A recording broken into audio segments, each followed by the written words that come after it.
France, so far this year, you guys have only played against Southern Hemisphere teams in the Rugby Championship. This is the only warm-up game against a Northern Hemisphere team before the World Cup.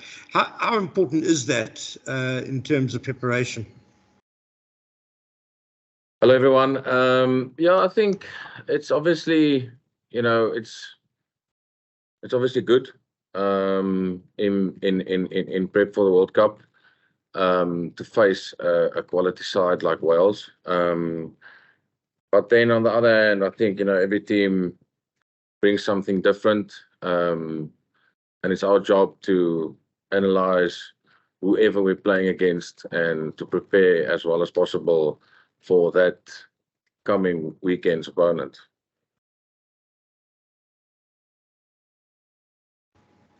Sorry, if I can just follow up on that, is playing against a Northern Hemisphere team going to be very different in terms of what they bring compared to playing against Southern Hemisphere sides? Yeah, like I tried to say now, I think each team has his own identity, own plans, and what they wanna do on the field. But I think there's maybe a common trend between Southern Hemisphere and Northern Hemisphere, but that's not really for me to comment on. The only thing is, I think it's important to know what you want to do, know your opponent of the next game, and focus on that. Yeah. Thanks, Zina. Frans, Cardiff is obviously not the happiest hunting ground for South African teams, both at the international level, as we know, and also as we've seen this past season in the URC. What are the good aspects of playing in Cardiff, or what are the bad aspects of playing in Cardiff? Hello, Jan. Well, I don't know if you know, but the weather now is much better than the end of your tour. But yeah, it's tough. Wales is a proper opponent. But our focus will be on our plan on Saturday and what we want to do and execute on the field, and not really the setting or the history behind it. If I may ask, do you guys know if the roof is going to be open or closed on Saturday? I don't actually know yet. Yeah, I don't know, to be honest. Morgan? Yet.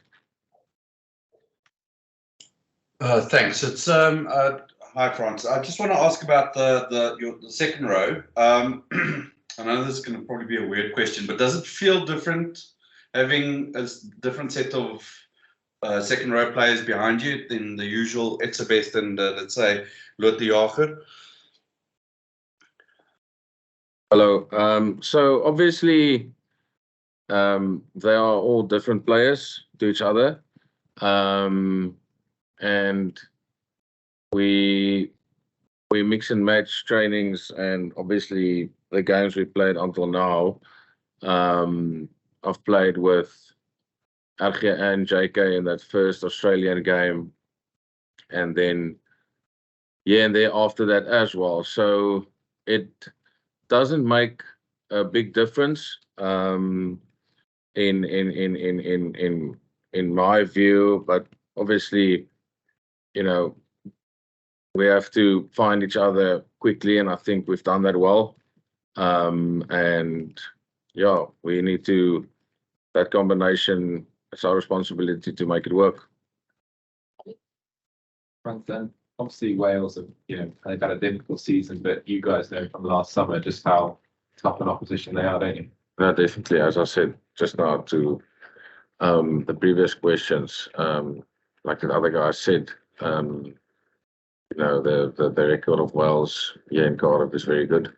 I think they're a very good team, and with good plans. So yeah. Can I ask you about Xia back? Just what he does for the Springboks doesn't really need to be said, but what's it like as a teammate is to have him back? That's awesome. I'm really happy for him, and Yeah, the two of us come a long way. We've played junior age groups together. So I'm really happy for him, and I really hope it goes well for him.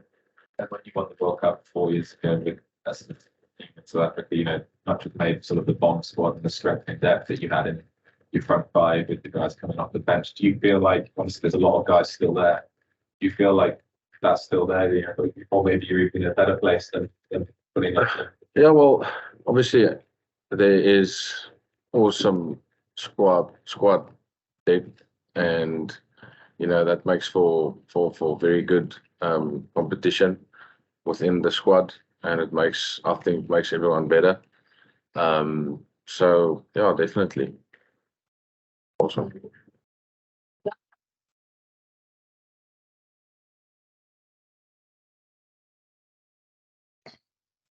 Let's go to Kaniso. Zina, hi, it's Sim. It's actually not Kaniso. We're sharing a computer because mine wouldn't connect for some weird reason. All good. Okay, cool. Frans, just a couple of questions. The first one is you've been a Springbok for 10 years. The signal was a bit weird. Were you asking me? Sorry, I'm a bit confused. Sorry. Can you guys hear me?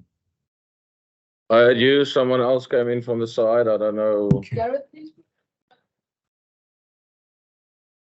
Okay, I was saying you played for the Boks for 10 years. To what do you attribute that longevity? And then the second part is, have you ever considered one of those overseas offers? If not, why not? Sorry, just your first question. I didn't get the question. I said you've played for the Boks for 10 years. To what do you attribute that longevity? Because obviously it's quite tough. It's quite a tough position to play in. And then the second part is just about I think you heard. Yeah. So obviously very, very privileged to have been a part of the Springboks for the amount of years that I've been here, and I think it's just a thing of keep on working hard and really privileged and blessed to be backed by the coaches on that. And then your second question was if I ever considered overseas deal. Yes, it was. Yeah, obviously. So it's I think it's a timing thing. I've just been whenever. I think I've really been blessed with the opportunities I got back home in South Africa. And I think that's probably the answer. We'll close with the media conference with Justin, guys. Thank you, Zina. Frans, net kortliks in Afrikaans in terme van julle voorbereiding nog voor die Wêreldbeker, waar voel julle as 'n span julle tans is met net hierdie 2 wedstryde wat julle nou voor het voor die Wêreldbeker? Hallo Justin, vra jy my waar ek dink ons is? Asseblief ja, Frans in Afrikaans. Ja, ek dink is natuurlik 'n baie goeie geleentheid hierdie 2 wedstryde om teen 2 spanne soos Wallis en New Zealand te speel oor die Wêreldbeker, om te werk aan goed wat ons nog wil uitsorteer en ritme bou en vorm te bou en beter te maak. Daar's definitief altyd plek vir verbetering, en ja, ek dink ook dis hoekom dit hierdie wedstryde gereël is, dat ons lekker